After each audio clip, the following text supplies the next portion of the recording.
Video like जरूर कर लीजिए और ऐसे वीडियो लगातार फ्री में पाने के लिए चैनल को तुरंत सब्सक्राइब कर लीजिए और बेल आइकन को जरूर टैप कर लीजिए ताकि आगे भी सारे वीडियो आपको मिलते रहे। यूट्यूब में फॉलो करते हैं तो प्लीज ये वाला फ्री टेलीग्राम चैनल जरूर ज्वाइन कर लीजिएगा। सारे नोटिफिकेशन सारे अपडेट यहीं पे आते हैं, ध्यान रखिए। Hello everyone, welcome you all to study for civil services. फरवरी महीने के आखिरी हफ्ते के करंट अफेयर्स को हम लोग शुरुआत करने वाले हैं। आप लोगों ने फरवरी के पिछले 3 हफ्तों के करंट अफेयर्स को जो है मेरे साथ ऑलरेडी कंप्लीट कर लिया है। और जो मंथली मैगजीन है या मंथली जो करंट अफेयर्स आते हैं वो भी आपको साथ में कवर करने हैं।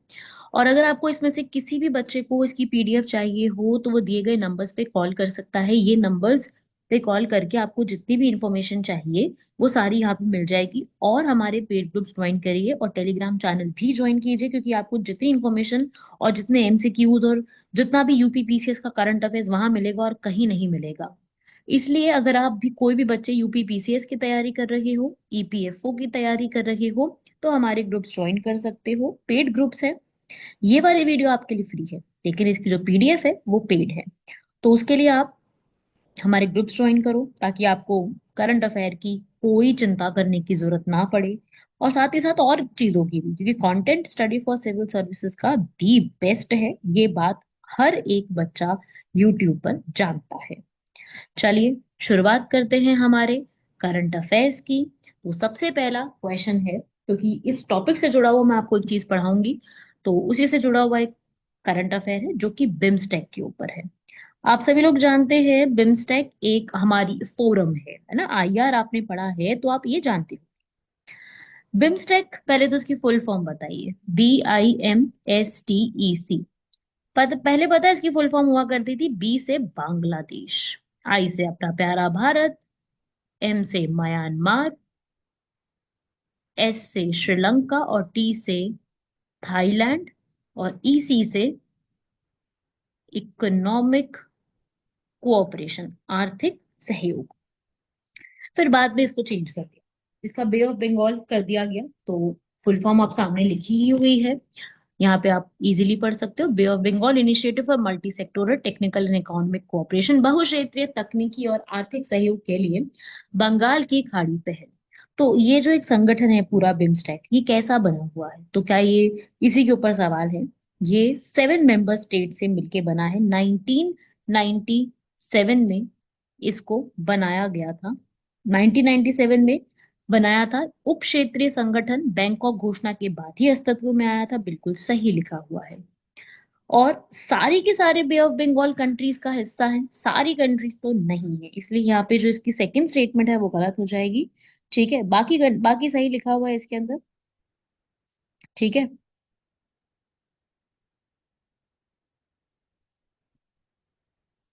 तो ये आप देख लीजिए, 1 ओनली इसका आंसर हो जाएगा। टॉपिक क्या है ये वाला, बे ऑफ बंगाल की ही एक अंतर सरकारी संगठन की एक पूरी बैठक हुई है। ये वाली आप देख सकते हो पिक्चर, इसमें आप कंट्रीज के भी देख सकते हो, अपना फ्लैग भी देख सकते हो। तो ये एक संगठन हुआ है, द मीटिंग हुई है मॉलडीव्स के अंदर। कहाँ पे हुई है? मॉलडीव्स में। ठीक है, bay of Bengal inter governmental organisation के नाम से।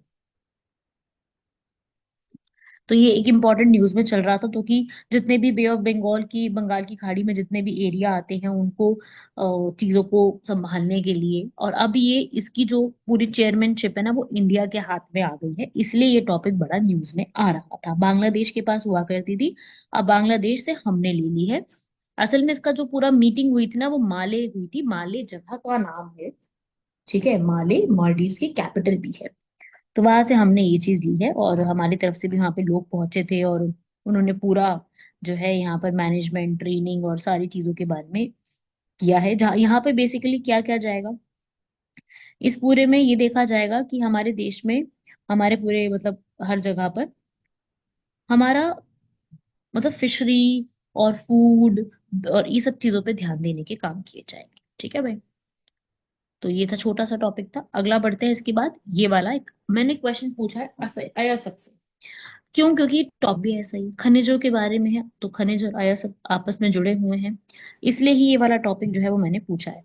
अब बॉक्साइट का जो होता है ना खनिज, बॉक्साइट कॉपर बनाने में इस्तेमाल होता है क्या? तांबे बनाने में होता है क्या इस्तेमाल? और ये सिर्फ तटीय क्षेत्रों में मिलता है। आप लोग बताओ पढ़ के कि क्या ये बातें जो लिखी हुई है सामने वो सही है? मतलब आप वीडियो पॉज करके ना अपना आंसर करो एक बार। तो ये गलत है। एल्यूमिनियम होता है यहाँ पर। और ये सिर्फ तटीय क्षेत्रों में मिलता है, ऐसा गलत है। इंडिया में सबसे ज्यादा आपको बॉक्साइट मिलेगा, भले ही उड़ीसा में वो तटीय क्षेत्र है, लेकिन जरूरी नहीं है। आंध्र प्रदेश में मिलता है, झारखंड झारखंड जो कि एक आपस में लैंड लॉक्ड है, वहां पे भी मिलता है, मध्य प्रदेश में मिलता है, महाराष्ट्र में भी मिलता है। ठीक है, तो वो चीज है, याद रखिएगा इसको। बाकी इसका इस्तेमाल काफी ज्यादा रबर, वाटर की मशीनों में, प्लास्टिक में, पेपर में, इन सब में किया जाता है। अभी न्यूज में क्या आ रहा है कि हमारी जो खनन मंत्रालय है ना, उन्होंने बहुत सारे मिनरल्स को मेजर प्रमुख खनिज की कैटेगरी में डाल दिया है। आपको पता है कि हमारे यहाँ पर मेजर और माइनर मिनरल्स, दो तरीके के खनिजों को कैटेगराइज किया जाता है। मेजर मिनरल वो होते हैं जो कि बॉडी को बहुत ज्यादा जरूरत होती है उन मिनरल्स की हर समय। Copper, iodine, zinc, magnesium, phosphorus, iron, calcium, sodium, chloride, sulphur. ठीक है, तो इंडिया में मेजर मिनरल्स की कैटेगरी को और ज्यादा इसमें जोड़ दिया गया है। ठीक है ना? इसमें और भी हैं, bauxite, limestone, manganese, diamond, graphite, uranium. ये सब मेजर मिनरल्स की कैटेगरी में आता है। हमारी सरकार द्वारा ये कैटेगरी निकाली गई है। ठीक है, इसी का पूरा डेटा वगैरह भी रहता है, और इसका प्राइस डेटा वो सब सरकार के पास पूरा रहता है। तो आपको यही याद रखना है कि अपने पास जो खनिज है वो बहुत ज्यादा है, और उन खनिजों का इस्तेमाल और ये सब चीजें खूब की जाती हैं। और पूरा एक एक्ट है 1957 का, खान और खनिज अधिनियम 1957, उसी के हिसाब से चलता है। इसका इस्तेमाल बहुत सी जगह में किया जाता है, हमारी इकोनॉमी इसके हिसाब से ही चलती है। ठीक है, तो मिनरल्स कुछ इस तरीके, मतलब मिनरल्स आपको पता होंगे, मैं तो मेजर मिनरल्स के बारे में आपको बता रही हूँ। जैसे आयरन है, आयरन सबसे ज्यादा काम मिलता है, जैसे मैंने ये भी निकाला, ये भी हमारे कुछ मिनरल्स हैं। लिथियम, कोबाल्ट, निकल, वैंडेनियम, नायोबियम, जर्मेनियम, ब्राइनियम, बेरिलियम, टैंटेलियम, ये सब मिनरल्स है। इन्हें क्रिटिकल मिनरल्स कहा जाता है। ये एक नई कैटेगरी है। मिनरल्स के साथ साथ एक एक क्रिटिकल मिनरल्स भी हमारी ये कैटेगरी में आते हैं। तो एक तो मेजर माइनर हो गए, ठीक है, एक हो जाते हैं हमारे क्रिटिकल मिनरल्स। ये टॉपिक में आपको बता दूं कि ये क्या होते हैं। इनका ना एक सम्मेलन भी हुआ था। तो क्रिटिकल मिनरल्स होता क्या है, जो मतलब इसका जो सबमिट हुआ उसमें भी इसके बारे में खूब डिस्कशन किया गया था कि कैसे इसको हमें सुरक्षित रखना है और वो सब। ये क्रिटिकल मिनरल वो होते हैं जो कि हमारी अगर उसकी शॉर्टेज होगी, उसकी कमी होगी, तो हमको बहुत समस्या आ जाएगी। क्योंकि हमारी इकोनॉमी उस पर बहुत डिपेंड करती है। जैसे कि व्हीकल्स बनाने में, इलेक्ट्रिक व्हीकल्स बनाने में लिथियम का बहुत इस्तेमाल होता है। सबसे ज्यादा लिथियम का इस्तेमाल होता है। साल 2023 का डेटा के हिसाब से ऑस्ट्रेलिया के पास सबसे ज्यादा लिथियम आपको मिलेगा। उसके बाद चिले और चाइना के पास। तो उनका इस्तेमाल बहुत ज्यादा किया जाता है। तो जिसका इस्तेमाल ज्यादा होगा उसकी, मतलब वही है ना, अगर उसकी कमी हो गई तो दिक्कत आ जाएगी। तो उन्हें क्रिटिकल कहते हैं ना, कि क्रिटिकल वाला सिचुएशन हो गई। तो उस हिसाब से कॉपर, लिथियम, निकल, कोबाल्ट, ये सब क्रिटिकल मिनरल्स में काउंट होते हैं। करीब करीब 30 है भारत में ऐसे जो क्रिटिकली उसमें काउंट किए जाते हैं। तो ये काफी इंपॉर्टेंट वर्क था, एक आपको ये जरूर याद रखना है इसके बारे में। मेजर, मिनरल और क्रिटिकल।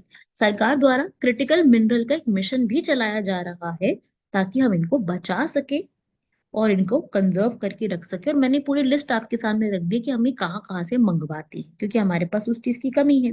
और ये पता है, ये सब जितना भी मंगवाना और ये सब कुछ जितना भी होता है, वो इसी एक्ट के तहत, 1957 वाला एक्ट के तहत ही होता है। अब मिनरल्स को खुदाई भी की जाती है। अब हमारी माइंस वाली मिनिस्ट्री में ही एक आता है, जियोलॉजिकल सर्वे ऑफ इंडिया। ठीक है, वो ही इस सब चीजों की जो खुदाई और ये सब काम होते हैं ना, वो करती है। जीएसआई बहुत सारे काम देखते हैं, और हमारे इंडिया में किया भी गया था खुदाई के बाद, देखी भी गई है काफी सारी चीजें। ठीक है, तो याद रखिएगा। और साथ ही साथ हमारी जो एक मिनिस्ट्री ऑफ माइंस है, जो खान मंत्रालय है, खनन, उन्होंने एक प्रोजेक्ट भी चलाया, काबिल, काबिल प्रोजेक्ट, कि हम लोग लिथियम की जो खुदाई है, हम लोग अर्जेंटीना में जाके उसकी खुदाई में अर्जेंटीना की मदद करेंगे।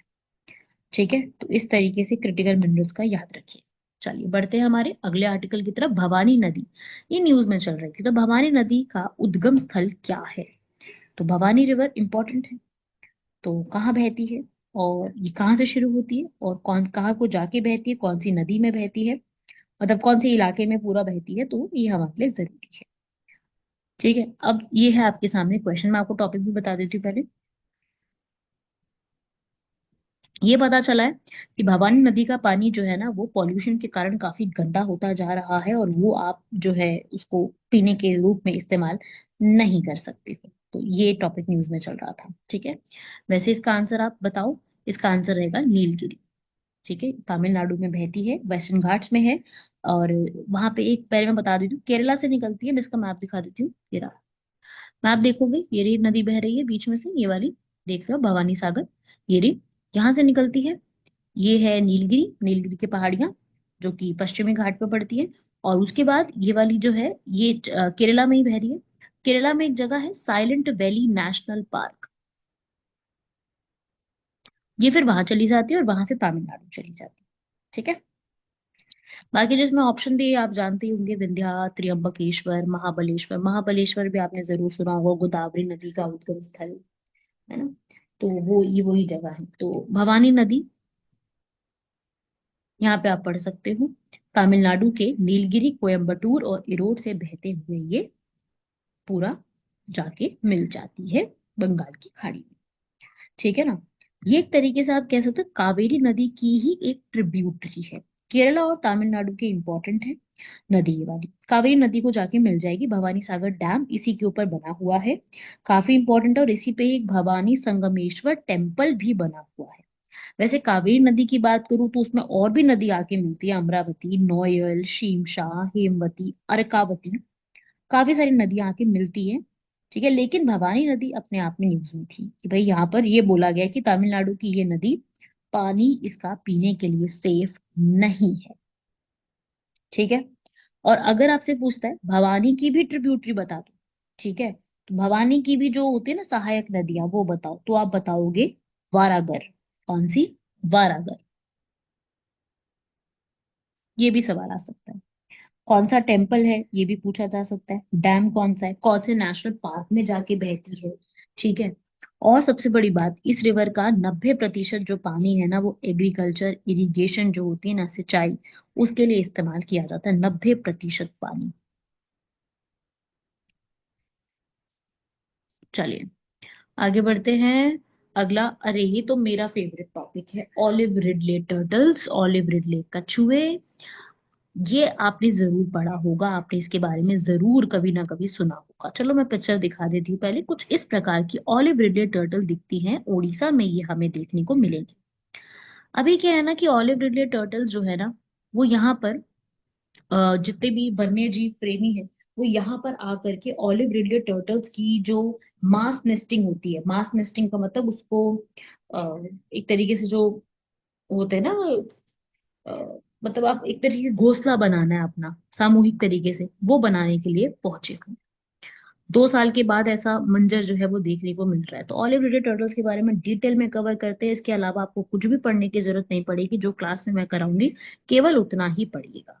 ठीक है, सबसे छोटी होती है पूरे पूरे सी में मिलने वाली सबसे छोटी, और सबसे ज्यादा मिलती है। इनका कलर ना ऑलिव कलर होता है। ये देखो ऊपर का शेल है ना, वो ऑलिव कलर का है, ग्रीन टाइप में, इसलिए इसका नाम रखा है ऑलिव रिडले टर्टल्स। और भी टर्टल्स होती है, सबसे ज्यादा आपको इंडिया में मिलेंगी। इंडिया में कहाँ मिलेंगी? ये एक बीच है, गाहिर माथा बीच, यहाँ पे सबसे ज्यादा मिलेंगी। ठीक है, यहाँ पे पढ़ सकते हो, दे आर कार्निवोरस। कार्निवोरस मतलब कि ये सिर्फ जो है मांस ही खाते हैं? नहीं, ये मांस और जो प्लांट्स होते हैं दोनों को खा सकते हैं। ठीक है, तो फर्स्ट स्टेटमेंट गलत है। ठीक है, दे आर द लार्जेस्ट नहीं, ये तो सबसे छोटे होते हैं, बड़ी नहीं, सबसे छोटे हैं। ठीक है ना। बाकी ठीक है, ये थर्ड वाली स्टेटमेंट ठीक है। इसमें ऑप्शन हो जाएगा 1 और 3, क्योंकि मतलब मांसाहारी ठीक लिखा हुआ है, लेकिन वैसे ये अकेले ही रहना पसंद करते हैं, ओपन एरिया में रहना पसंद करते हैं। लेकिन ये प्लांट और एनिमल दोनों खा सकते हैं, मांसाहारी भी है और शाकाहारी दोनों हुई। ये मिक्स कहे जाते हैं, मिक्स ब्रीड है ये। ठीक है, ओमनीवोर्स, सर्व संग्रही जिसे हम कहते हैं, ये उस टाइप के होते हैं। ठीक है, तो इसलिए इसका तो आपका हो गया। तो अब इसके बारे में पढ़ लेना। अब ये जो इकट्ठा होते हैं और अपना सामूहिक घोंसला बनाते हैं, इसे कहते हैं अरीबाडा। क्या बोला जाता है इसे? अरीबाडा। इसे लोकल लैंग्वेज में अरीबाडा के नाम से जाना जाता है। ये पूरा ही ओशन में जाके रहते हैं। और आईयूसीएन ने इसको क्या डाला हुआ है, इसका स्टेटस जो आईयूसीएन का रहता है ना, वो है वल्नरेबल। क्या है इनका, यहाँ देख लो इधर, vulnerable. IUCN, international union for conservation of nature का स्टेटस है इनका। ठीक है। और यहाँ पे एक नेशनल पार्क भी पड़ता है इन्हीं के पास, वो कौन सा है, भिट्टरकनिका नेशनल पार्क। कौन सा, भिट्टरकनिका नेशनल पार्क। आपने आज साइलेंट वैली नेशनल पार्क पढ़ा, जहां से भवानी नदी बहती है। आप भिट्टरकनिका नेशनल पार्क पढ़ रहे हो, जैसे क्या होता है, ऑलिव रिडेड टर्टल्स आपको देखने को मिलेंगे सबसे ज्यादा यहाँ पर, गाहिर माथा बीच पर और भिट्टरकनिका नेशनल पार्क पर। और नदी इसके पास भी बहती है, नदी भी बहती है पास में। कौन सी बहती है, ऋषिकुल्या। ऋषिकुल्या इंपॉर्टेंट, ये बड़ा इंपॉर्टेंट है। अब इसके बाद हमारी जो इंडियन कोस्ट गार्ड है, इंडियन कोस्ट गार्ड, ठीक है, जो हमारी तट रक्षक है, भारतीय तट रक्षक बल। भारतीय तट रक्षक बल एक ऑपरेशन ओलिविया चलाती है। इनको बचाने के लिए एक ऑपरेशन चलाया जाता है जिसका नाम है ऑपरेशन ओलिविया। ये भी काफी इंपॉर्टेंट है अपने आप में, कि ऑपरेशन ओलिविया क्या है, कैसे, और ये सब चीजें एग्जाम में पूछी जाती है। क्लियर हुआ। तो ये फैक्चुअल डिटेल्स आपको एग्जाम में आएंगी, आपको ये लर्न करना होगा। ठीक है। ऑलिव रिडले के बारे में यहाँ से भी पढ़ सकते हो आप। ये एक अनोखा सामूहिक घोंसला बनाने का व्यवहार है। हजारों मादाएं आती हैं अंडा देने के लिए, इकट्ठा हो जाती हैं, उसे ही हम कहते हैं। ठीक है, अभी रीड कर सकते हो। बाकी ये वाला पॉइंट मैंने बता ही दिया, प्रशांत महासागर, अटलांटिक और हिंद महासागर, इन सभी के गर्म पानी में इनको रीजन में देखा गया है, देखा जाता है।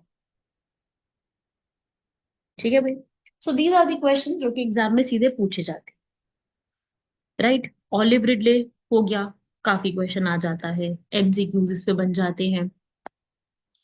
ठीक है। साइलेंट वैली नेशनल पार्क हो गया, भवानी रिवर हो गया, इस पे क्वेश्चन आ जाते हैं। राइट। सो क्वेश्चन इस टॉपिक पे जो है वो पूछे जाते हैं।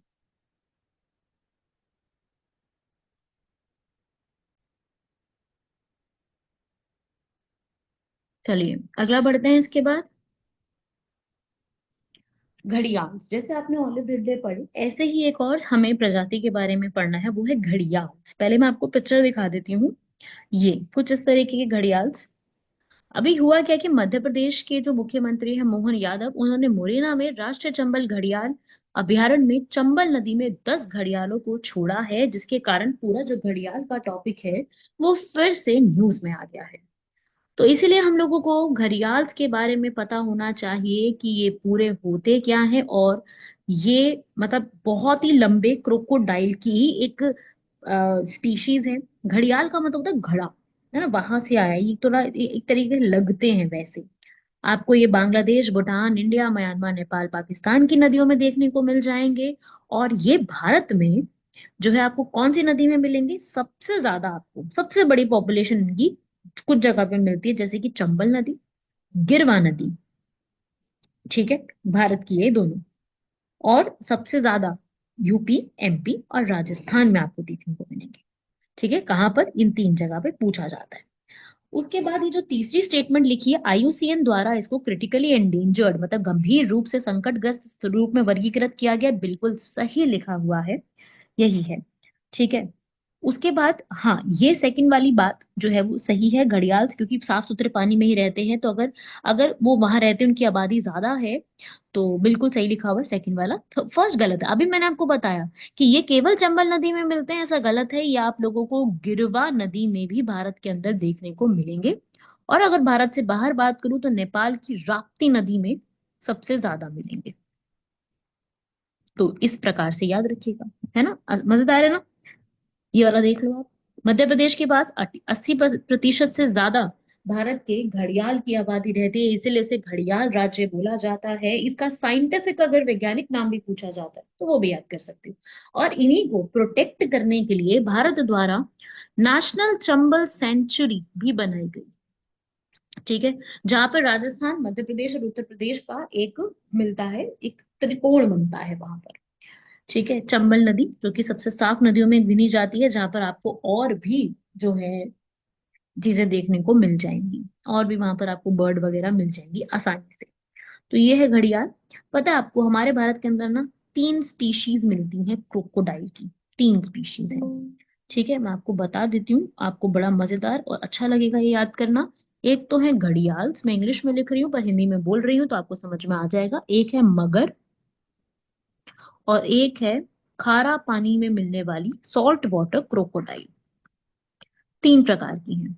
ठीक है, जो घड़ियाल्स है ये आपको सबसे ज्यादा यूपी, एमपी और राजस्थान में मिलेंगे।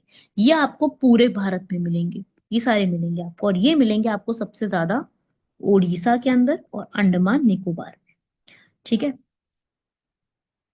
ये यहाँ क्यों मिलेंगे? क्योंकि यहाँ पे खारा पानी भी मिल जाता है, इसलिए। ठीक है, और साथ ही साथ ये सबसे ज्यादा बड़ी स्पीशीज है, ये लॉन्गेस्ट है। ठीक है, स्पेशल है ये इनके बारे में।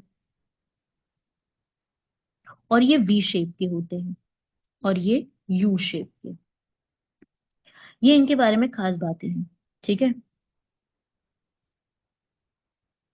तो याद रखिएगा, इनसे सवाल सीधे पूछे जाते हैं। ऐसे तीन स्पीशीज हैं, ये वाली भी पूछी जाती है।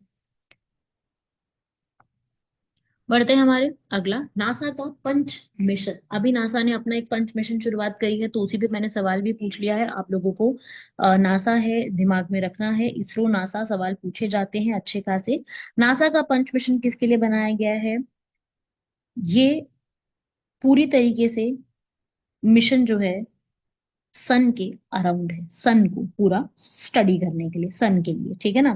पंच की फुल फॉर्म भी है, सब लिखवा रही हूँ, 2 साल में ये पूरा मिशन कंप्लीट हो जाएगा। इसका जो आंसर है वो ए वाला ऑप्शन है। ठीक है, इसरो का नहीं है, जैक्सा का नहीं है, ईएसए, जैक्सा मतलब जापान का, ईएसए मतलब यूरोपियन स्पेस एजेंसी, उनका नहीं है। तो ये वाला है मिशन कुछ इस तरीके का। 4 सैटेलाइट्स होंगी इसके अंदर, लो अर्थ ऑर्बिट में जाएंगी, कैमरास लगाए जाएंगे, कुछ इस तरीके का मिशन रहेगा। 2 साल में ये कंप्लीट होगा। इसकी फुल फॉर्म, ये पंच यहाँ पे लिखा हुआ है, फुल फॉर्म है इसकी, polarimeter to unify the corona and heliosphere. English Hindi दोनों में। ये 28 फरवरी को ये लॉन्च किया गया था। स्पेस एक्स ने इनको सारा काम करने को दिया, 4 छोटी सैटेलाइट को मिला जुला के इसको बनाया गया है। ठीक है, तो इससे जो सन की वजह से अर्थ पे जो प्रभाव पड़ते हैं उसको स्टडी करने में और अच्छी मदद जो है वो मिल सकती है, उसी के लिए इस पूरे को बनाया गया है। ठीक है ना। सीधा याद रखना है, इसमें कोई बहुत बड़ी चीज नहीं है। ये फैक्ट्स आपको सीधे ही याद करने हैं, इसमें कोई आसपास का कुछ और जानने की जरूरत नहीं है। सीधे फैक्ट्स पूछता है कि क्या है, किस तरीके से है, तो आपको एग्जैक्ट ऐसे ही सीधी इंफॉर्मेशन के रूप में इस पूरे को याद कर लेना है। ठीक है भाई,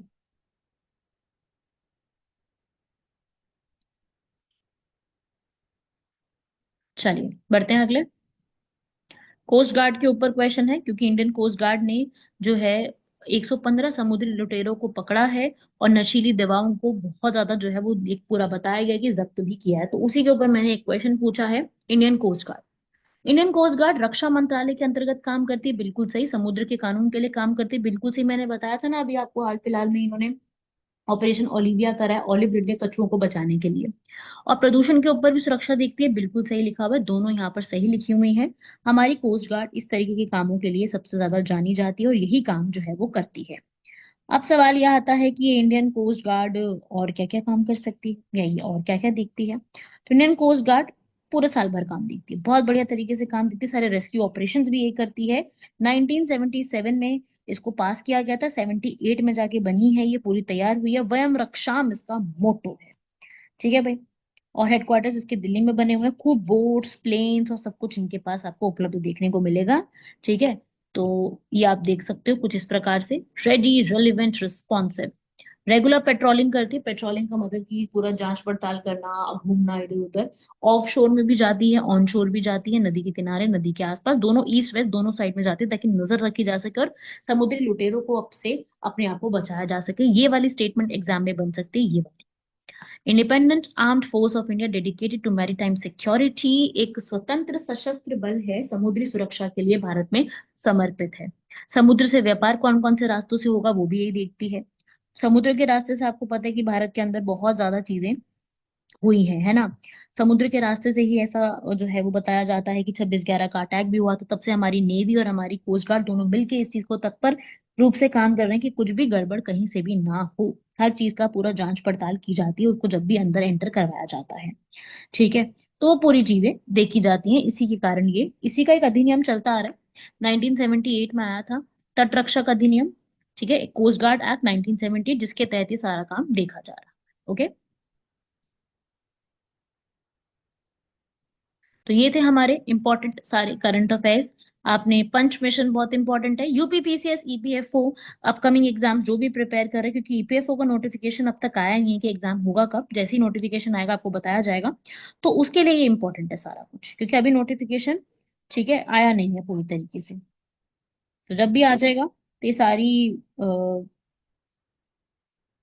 इंपॉर्टेंट है, मतलब ठीक है ना, मतलब ये आपको याद रखना पड़ेगा, उसके लिए काफी ज्यादा इंपॉर्टेंट हो जाएगा। तो कंप्लीट करना है यहाँ तक। आप लोगों से नेक्स्ट लेक्चर में मुलाकात होगी, मार्च के करंट अफेयर्स को कवर करते हुए मुलाकात करेंगे। तब तक के लिए धन्यवाद, शुक्रिया, जय हिंद।